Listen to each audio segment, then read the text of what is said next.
My name is Maggie. I use she or they pronouns. I am a prevention educator at Resilience, which means I spend a lot of my time working with young people, talking about consent, healthy relationships, and body autonomy.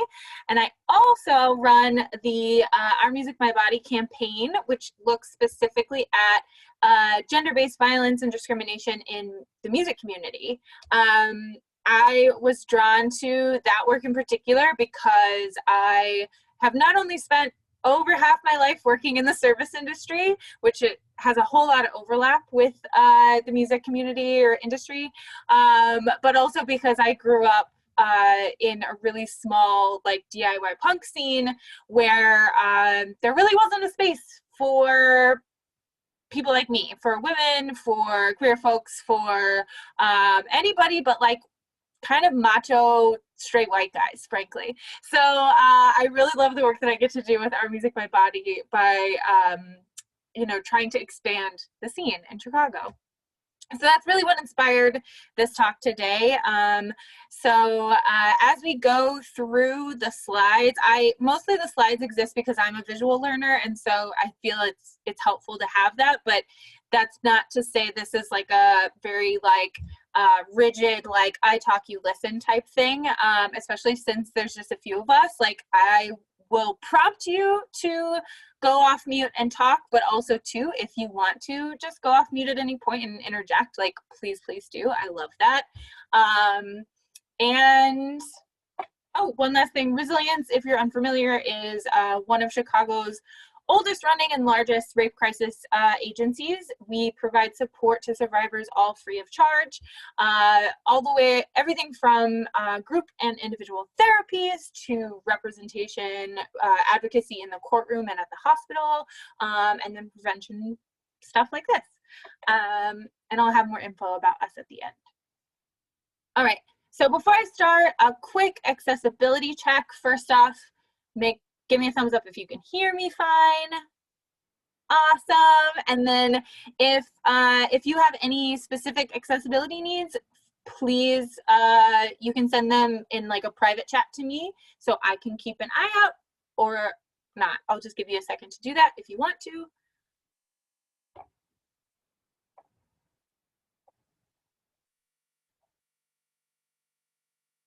All right, cool. So let's get started. So I always like to start trainings with this question because it is always really fun for me to hear what people find problematic or embarrassing or nervy. So if you're unfamiliar, problematic fave started as a hashtag. It is to signify like something that you still love, but you know it is kind of part of toxic culture or something like that, right? You know it's problematic, but you still sing the song, sing the lyrics. So I would love for us to just say hi and share our problematic faves. I'll go ahead and be the sacrificial lamb. I will start. As I said, I grew up listening to punk and hardcore music, and my music taste has expanded now. As you heard, I am obsessed with Dolly Parton, but really everything that falls on the side of the spectrum that is like metal, punk, hardcore, anything, I tend to like the ones that are pretty bad for women. That's just the ones that I liked when I was younger, so maybe there's a nostalgia element. Those are the lyrics I still can sing along to. That's my problematic fave. What are yours? Could I actually play a really small part of mine? Sure. Because I have it. And this is the song that I thought of when I like saw the flyer for this. And it's 90s like hip hop. Old Dirty Bastard is his name. And this is a little explicit, but you act like your pussy on Edgerod. I don't have no trouble with you fucking me, but I have a little problem with you not fucking me. So good, but so problematic.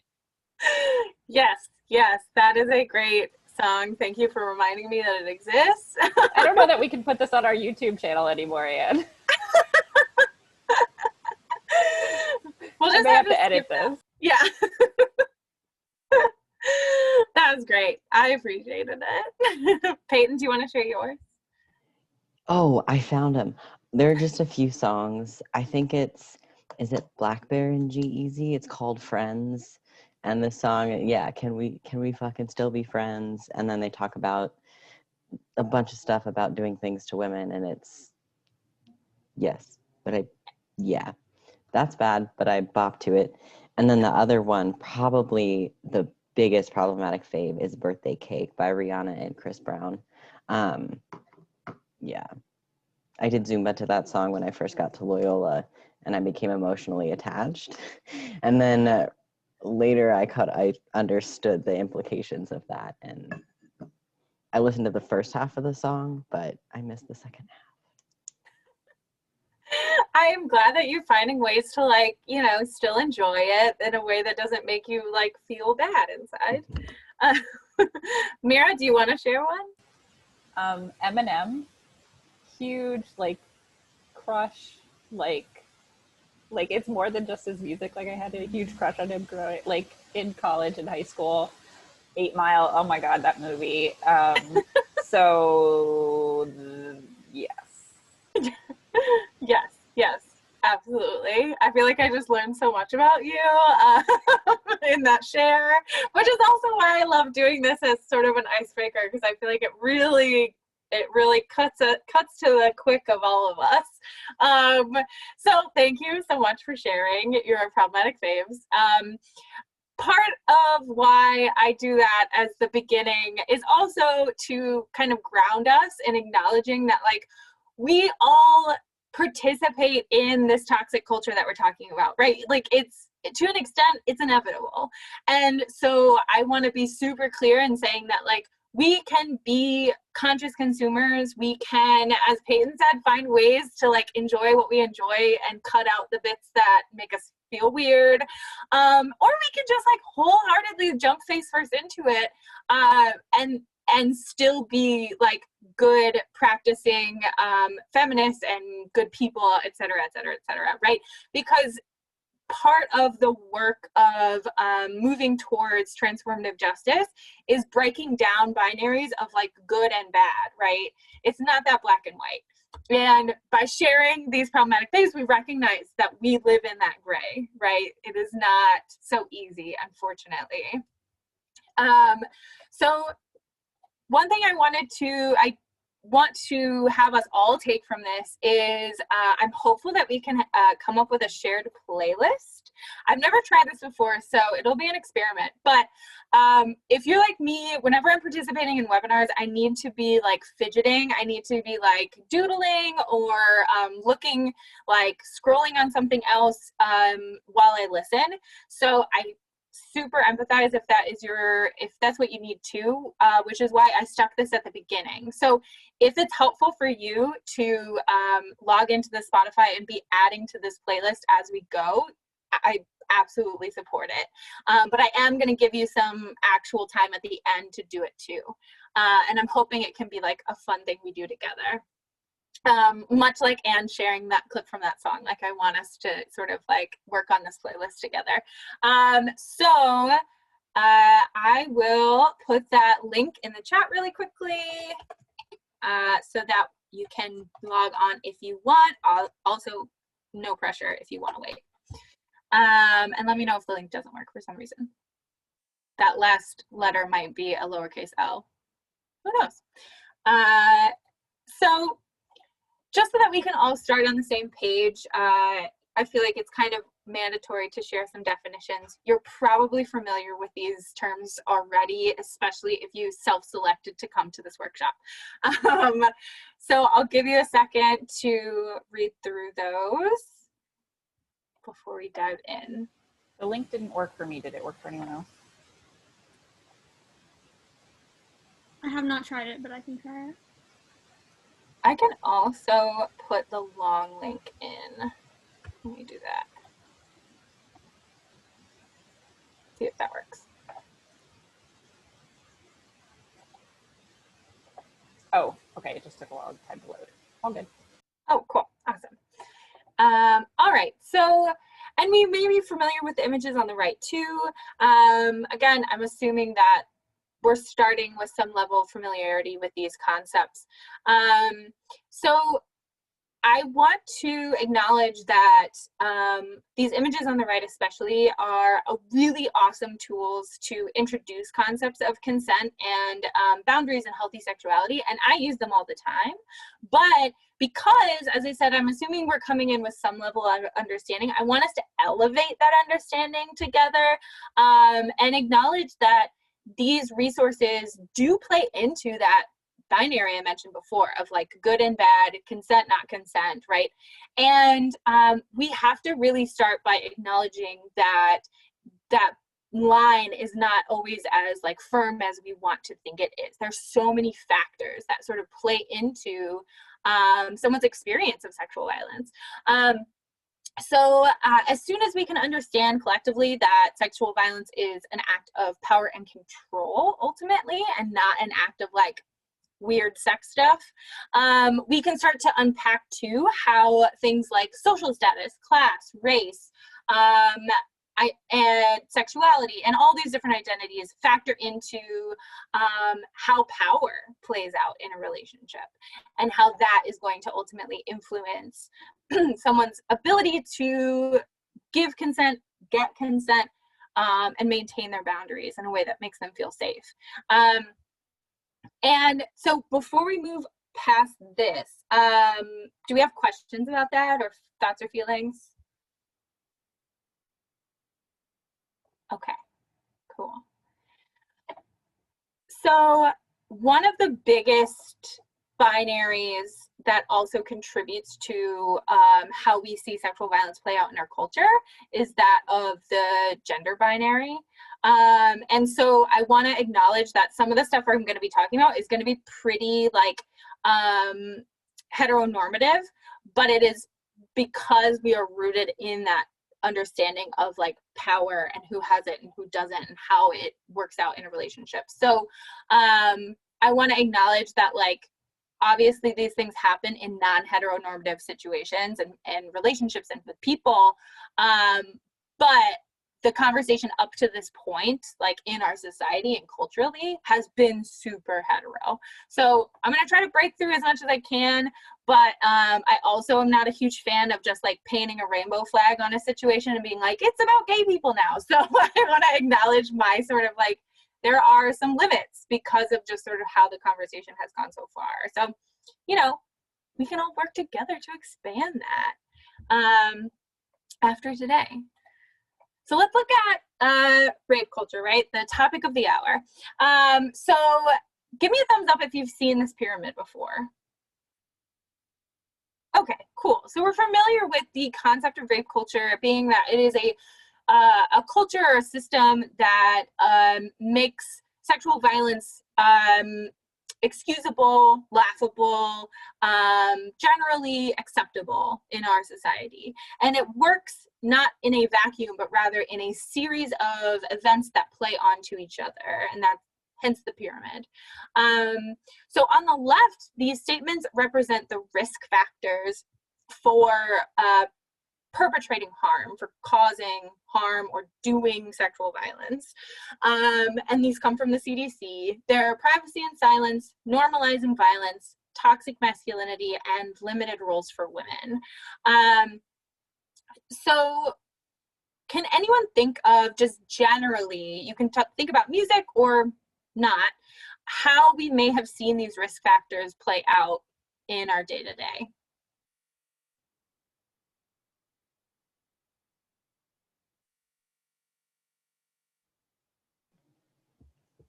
I was having really interesting conversations with a couple of friends about like I was feeling discomfort listening to WAP, and there was another song this year that was really wonderful about like women's pleasure and what that looks like and what that sounds like when it's described explicitly. And I was feeling a little bit uncomfortable, and I just noticed that. And somebody pointed out, they were like, well, men talk about this in music all the time to the same degree, and even more so. And I was like, wait, that's right, because we've been culturally I've been culturally conditioned to view that as normal. And as soon as women do it, I'm like, what is this?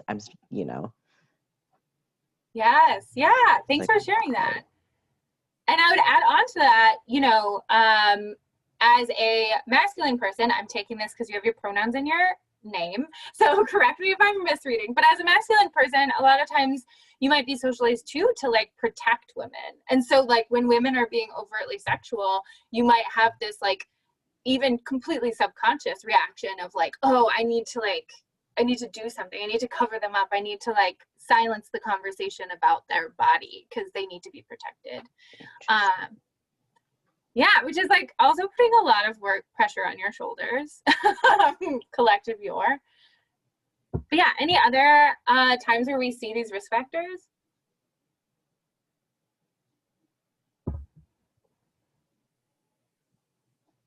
So I've brought some examples.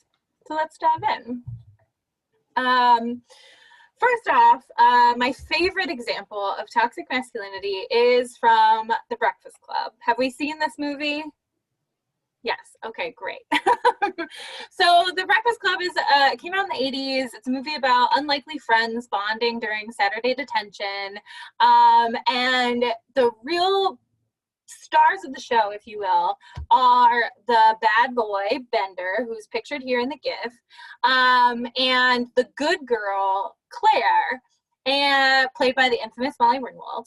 And throughout the entire movie, Bender is explicitly sexually harassing Claire. When he's not overtly sexualizing her, thinking that infamous scene where he's like hiding under the table and looks up her skirt, he's taking out all of his rage at her. He's projecting it onto her. And he's calling her things like pathetic, queenie, all because she refuses to placate him. She refuses to play into his game and his abuse, frankly. And it's just playing up this idea of the good and the bad, right? And how good girls are not sexual either, because he keeps trying to bait her to talk about, you know, having sex or dating or whatever, and she keeps refusing.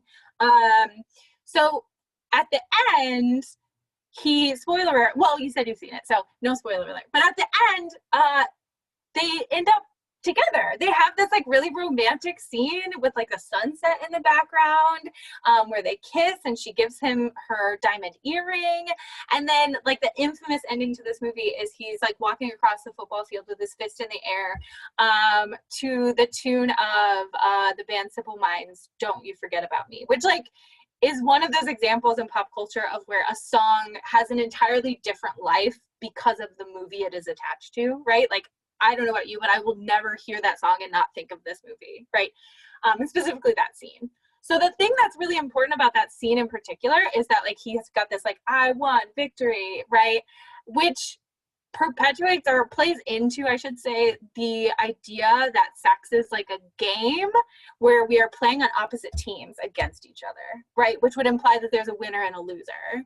And also kind of leads into this collective idea that like generally, and again, this is like on the hetero tip, it is a man's job to like kick the ball down the field, so to speak, and it's a woman's job to block the ball and protect the goal being her body.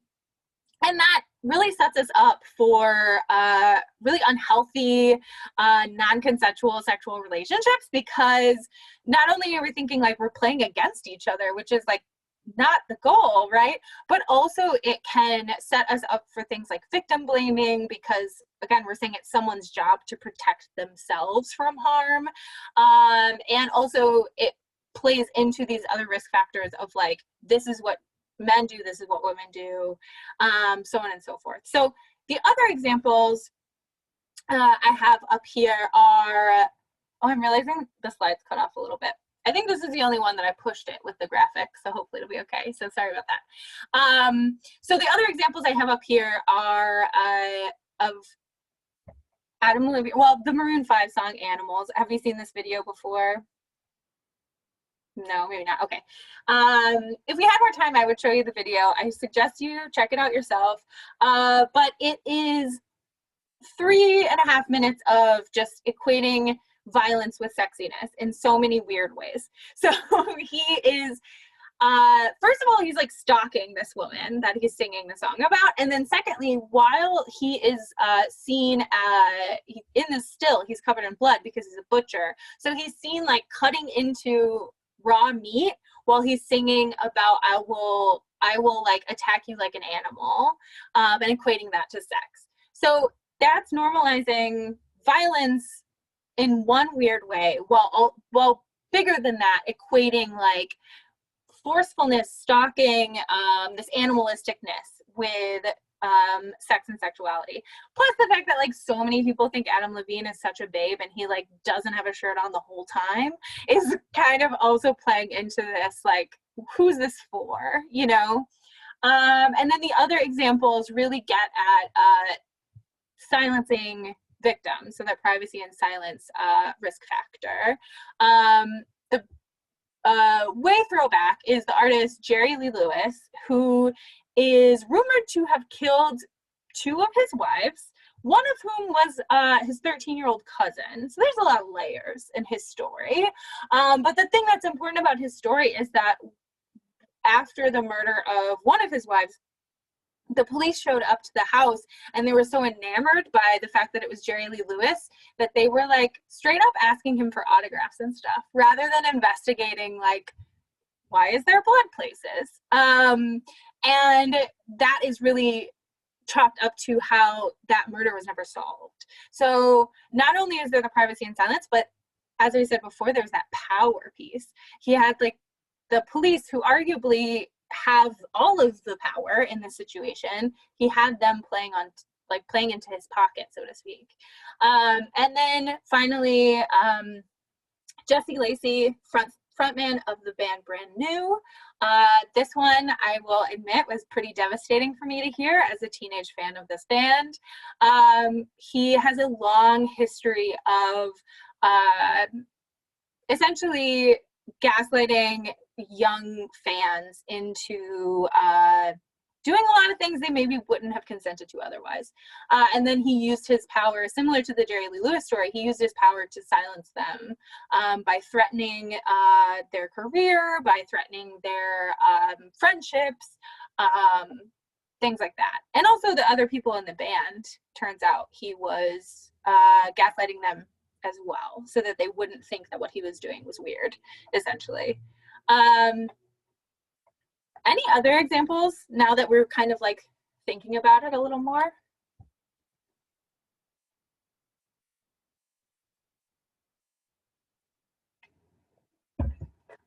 Okay, so last risk factor that is limited roles for women. So here we've got an image of Taylor Swift from her video for what video? You Belong With Me. Correct me if I'm wrong on that, any Taylor Swift fans, where we see this dichotomy of like the good and bad woman really played out. And like Taylor Swift kind of unfortunately loves slut shaming, so it comes up a lot more, but let's focus on this one in particular. So in this video, she is shown she's at this big party. There's like the good Taylor and the bad Taylor. The good one's in the white dress, the bad one has the dark hair and the red dress. And when good Taylor shows up, she steals the show. Everyone at the party like swivels to look at her, right? And she steals the guy from bad Taylor. But because she is painted as the good girl, it's not seen as she's stealing the guy. It's seen as she deserves to have this love because the bad girl is trashy and bad, and so she doesn't deserve to have that kind of relationship or that kind of love.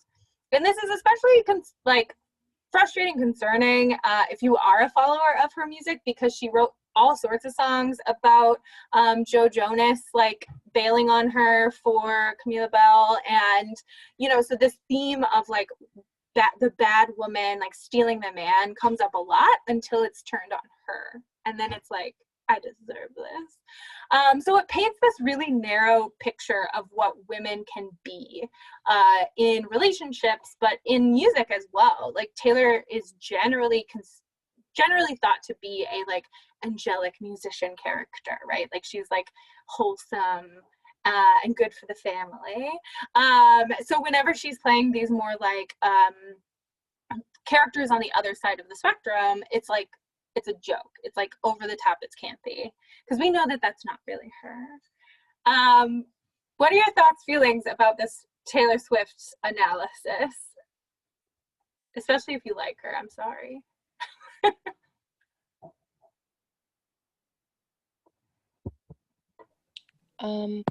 Oh, hi, my name is Sanaya. Pronoun she, her, hers. On my phone, so I didn't know how to change that, like, in the name. But, I guess, honestly, it's a little shocking to me because I think I didn't expect it, because I don't usually watch her music videos. I've only heard some of her music, and I haven't even heard her recent music. But it's shocking, but also not shocking, because it's like, you're this picture of someone, and you portray, like, it's like you should be for women, and I feel like why would you portray the opposite and stuff like that? But I also feel like this idea is so normal, and people don't realize that they're even doing this, like by saying, like by doing things like this all the time, basically just by saying like, if you're so modest, then like in the same way that this thing is going by calling like the bad girl the whore, like if you dress modestly and stuff like this, then you couldn't be a whore, you couldn't be sexually liberated and stuff like that.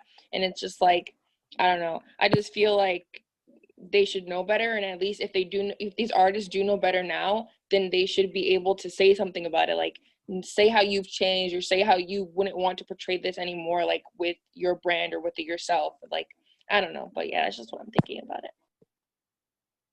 Yeah, thank you. I think I absolutely agree. Anyone else want to weigh in before I keep moving?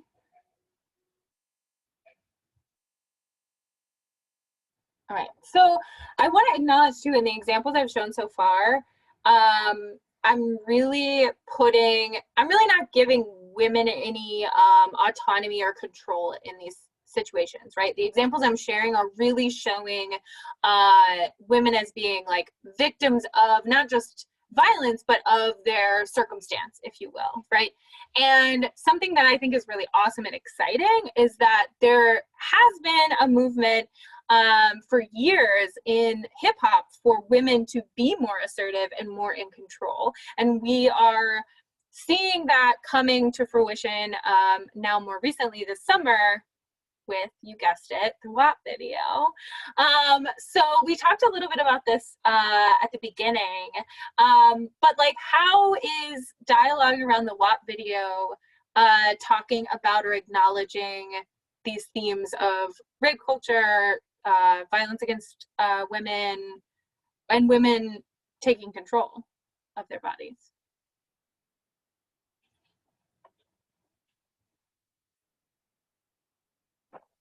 Can you repeat that? Sure. So I'm curious what y'all think, or what you've heard in terms of the conversation about WAP and the music video and the song itself, and how could it potentially be contributing to women being seen as more in control, like less this victim character?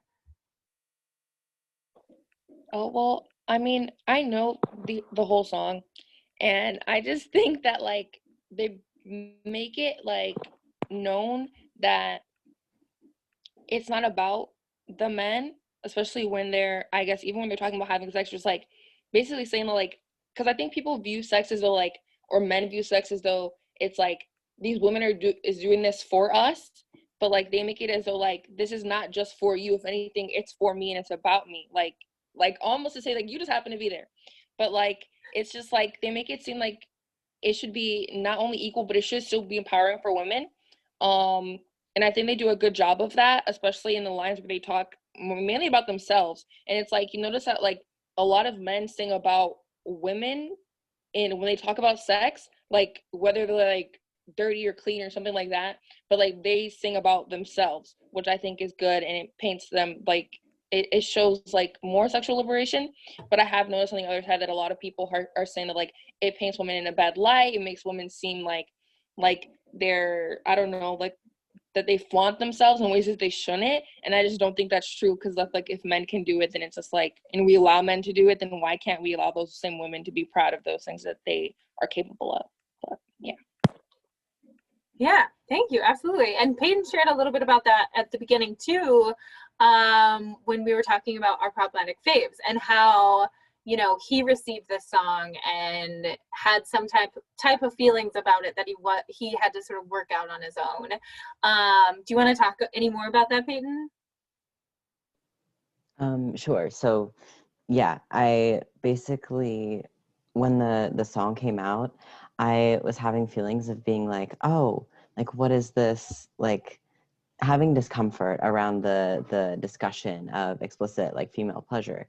And then I sat down with some friends and I talked about it, and they were like, well, you know, think about it, like we hear this shit from men all the time. All of the, you know, all of the songs almost in pop culture are referencing men's pleasure and, you know, what they do, and like you mentioned, what they do to women. And so I really sat back and examined that bias and, you know, the percentage and the ratio, and yeah, changed my outlook a lot. Thank you for sharing that and revisiting that for us. So I think that Cardi B also is a really awesome example, because this isn't new for her. She's actually, like, throughout her career sort of towed the line of feminist and fetish, if you will. And really what pushes her to one side is that she has always been so outspoken about how she knows what she's doing. She owns her body. She has no shame about the images she's putting out. She has no shame about her history as a sex worker, all of these things, right? And so, and also too, aligned with what you were both saying, like she is explicitly talking about how it's been historically okay for men to objectify women in this way. And it's not okay for women to talk about it from an empowering standpoint. And I think it's also important to recognize the race piece here too. So often hip hop is credited as like the example of violence against women in music, because it comes up in the lyrics, maybe it's in the videos, there's lots of like you know, like girls dancing in the videos, half naked, whatever the reason is, people really want to glom onto hip hop as being bad. But with that, we can't ignore the fact that historically our culture has been okay with, to say the least, violence against Black women in a way that they're not okay with or accepting violence against white women. So there's also this thing of like chicken or egg, right? Of like, does hip hop show this imagery because it's kind of socially acceptable in a way that maybe other music genres can't get away with it? Or is it the other way around, right? Is the music perpetuating these ideas of who it's okay to cause harm against? And frankly, I kind of sit in the middle, like it's a both and. So I think we can't think about rape culture without thinking about the intersections of all of our identities and how it feeds into these popular images, to say the least. So with that too, there's big conversation around separating the art from the artist, right? Does it matter what they're saying in their words, you know, if their image is different from that? So does it matter that Taylor Swift has these songs where she's really pitting women against each other, if in her daily life she's like rah rah feminist, right? So I'm curious, and you can just put this in the chat, like yes or no. Do you think it is fair to analyze lyrics to songs and sort of not look at like who wrote the lyrics or their personality? Essentially, do you think it's fair to separate the art from the artist?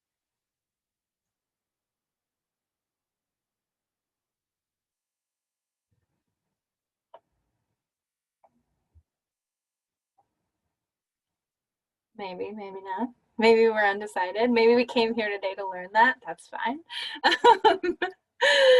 So one thing I think of whenever this conversation comes up is this quote from Jim Derogatis, and I'm saying no because intersecting identities shape. Yes, absolutely. I'm saying it's not fair because we have to see the big picture, right? But I do think of this quote often, that basically if you're writing it into the art you want me to consume and you want me to have a feeling about that art, you are then making a conscious decision to include that and therefore asking me to have a feeling about that too. So he was speaking specifically about R. Kelly and his song lyrics because Jim Derogatis is a journalist credited with breaking the story about R. Kelly and his history of sexually abusing young women in Chicago, young Black women in Chicago specifically. So his work is really monumental in this conversation. If you're interested in learning more about that, you can Google his name and a million resources will come up. He's great. But I think I tend to agree in terms of his perspective of like, I'm going to consume the art with all of those things in mind. And part of that is if you're making art about it, you're asking me to think about it. And a big part of the reason why I feel this way is because we don't really have a good model of accountability for harm in music. We don't really have one at all. So I'm curious, what do you think accountability looks like in terms of the music community? So you can think of like individuals who have caused harm, or songs that we learn later are harmful.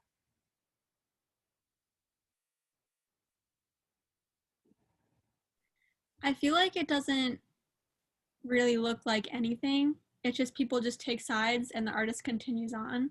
I don't know, like the person I always think about is XXX because he was like so important for a lot of people who were like going through stuff because his music like spoke to them, but in the real world he was like abusing women and hurting women. So it's kind of like people just have to decide for themselves if they're going to continue listening or not, and the artist doesn't really have to take any accountability.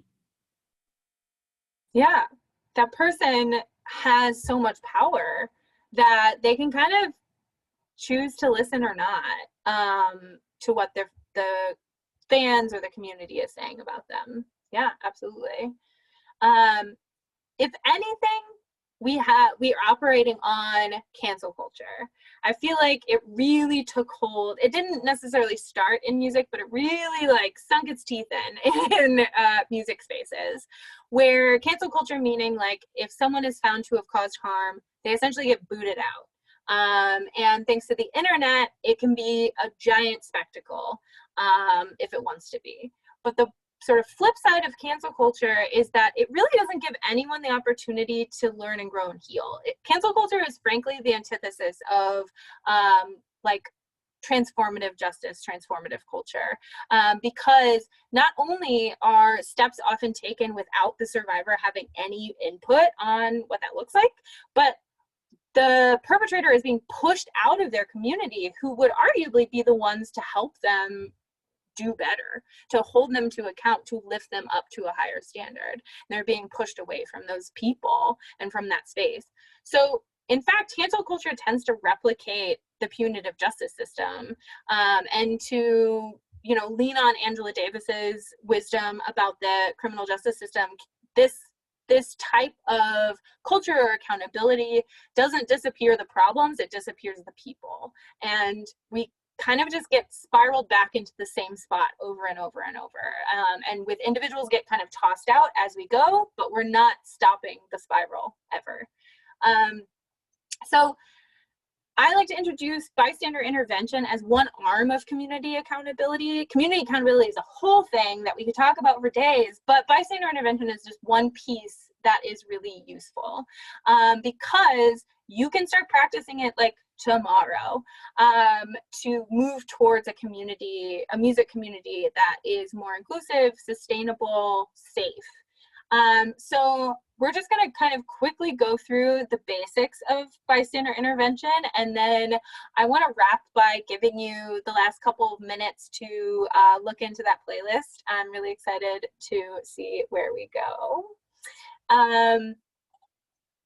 So bystander intervention is essentially like, at the root of it, if you see something, say something.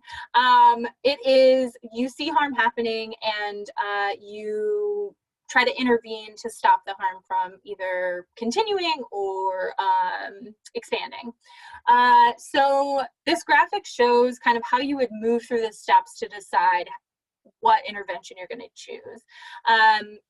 So the biggest reason in polls that people say that they don't step in when they see harm happening is because they just don't know what to do. So, but part of this is also to help us to understand that there's plenty of options that will not put you in harm's way either. So essentially, you see harm happening and you must first ask yourself, can I step in a way that's going to keep me safe? And then that's not going to exacerbate whatever harm is happening. So on the left side, we see your options if it looks like it'd be pretty safe for you to step in. So direct is pretty self-explanatory. You're going to address it head on. Maybe you just go right up to the person who is doing the harmful thing and you tell them to stop. Easy as that. Distract is still a pretty direct response in that you're confronting it head on, but you're doing so by creating a distraction that's going to allow for the person who's experiencing harm to get out, get away.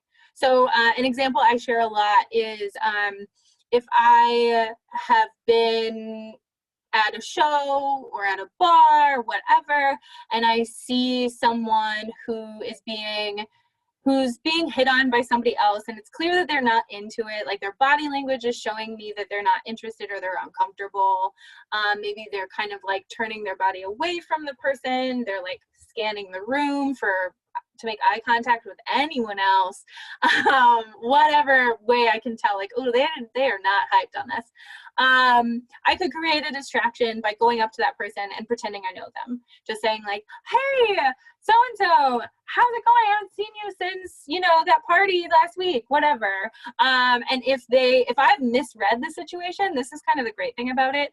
They can totally be like, you're crazy. I'm sorry. I don't know you. Leave me alone. And I walk away. But if I haven't misread the situation and they are looking for an out, they can then choose to continue this weird conversation with me until we're sort of in the clear, right? Then if on the other side of the spectrum, if we are not feeling like it's going to be so safe for us to jump in head on, we've got still two options. Delay is you sort of wait for the dust to settle and you check in with the person afterwards. This one is kind of brushed off sometimes as being like, you know, are you really stepping in if you're waiting for it to end?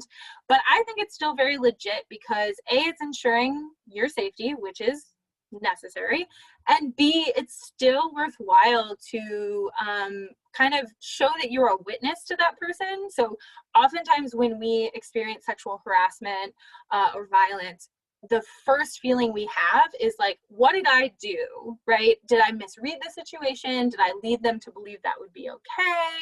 Am I overthinking this?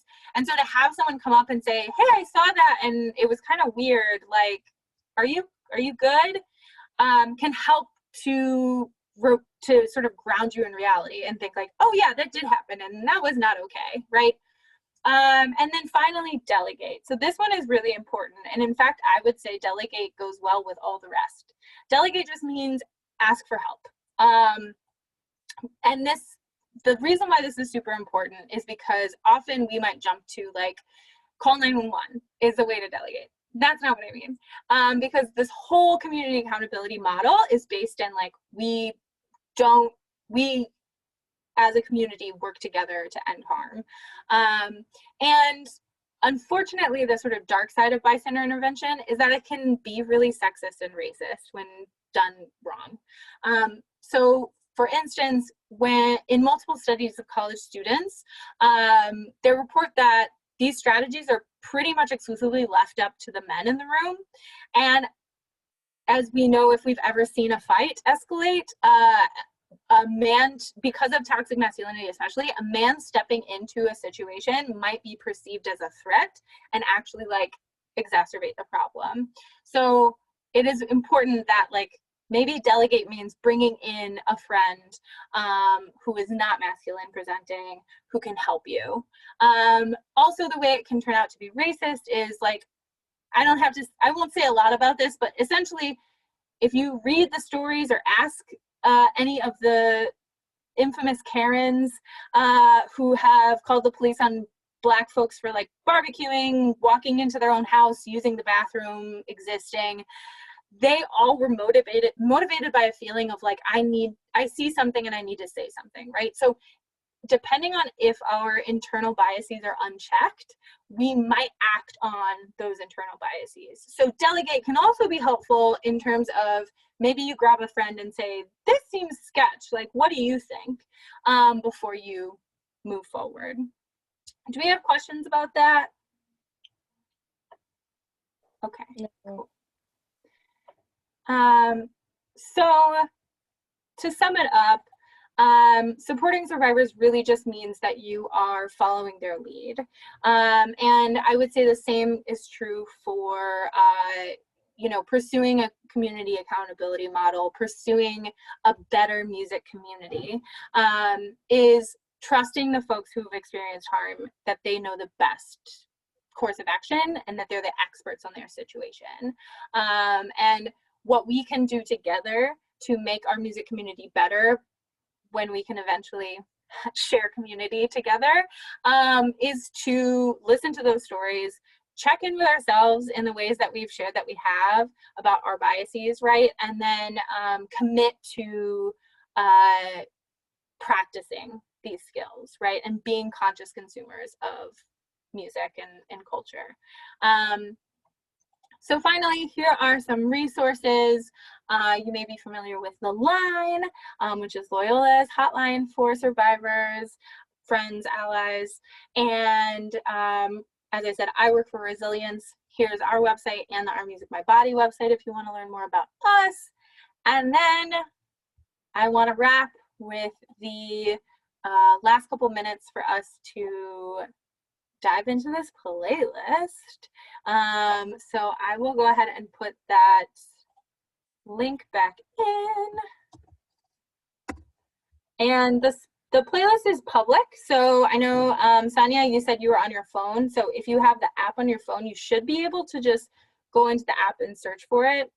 I'm not a tech whiz, so I might have that wrong. Hopefully not. So I'm gonna end. I just clicked on it. It works.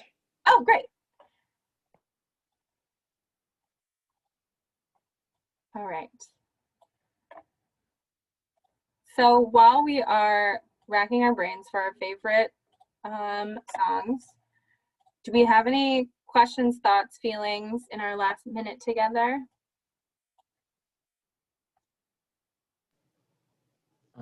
I just realized I wanted to bring a new perspective to, I guess, what I was talking about earlier in the heteronormativity too. Because let's see, I'm a transgender man, and so anatomically I hold like the same body parts as women that are being talked about in pop culture. And when I hear those words, a lot of times it kind of triggers a lot of dysphoria for me, and it makes me think about all of the people who have used that language against me to minimize my identity. And I think that complicates my understanding of rape culture, and yeah, not only for myself but for other people, because I don't usually understand what other people are talking about, or you know, why certain songs are important to them or why certain songs are bad for them. So I thought that was an interesting example of intersectionality and layers. Yes, yeah. Thank you so much for sharing that example. That's so true. And so important too, of like acknowledging just sort of like how our histories play into how we're going to relate to these songs and lyrics and musicians in general, right? In addition to like where we sit today and like the the importance of acknowledging that like our relationship to pop culture is going to change as we grow and change too, which I think is like gets to this bigger picture too of like community accountability and stepping away from the binary of like good and bad, is that acknowledging like we all are growing and changing and moving and shaking all the time, so we should be able to do that together. Does that make sense? Yeah, that totally makes sense. I get I'm a not little writing like it down. I get a little woo-woo sometimes when I talk about this, so I have to write it in. I'm so sorry we have to end. I have to be able to start the next session on time. But I want to thank Maggie. Thank you so much. Again, this session has been recorded, so it will likely go on our YouTube channel for you to share, but we'll put that out on our social media. Thank you all for joining us, and I hope you have a great rest of the day. Thank you. Bye. Bye.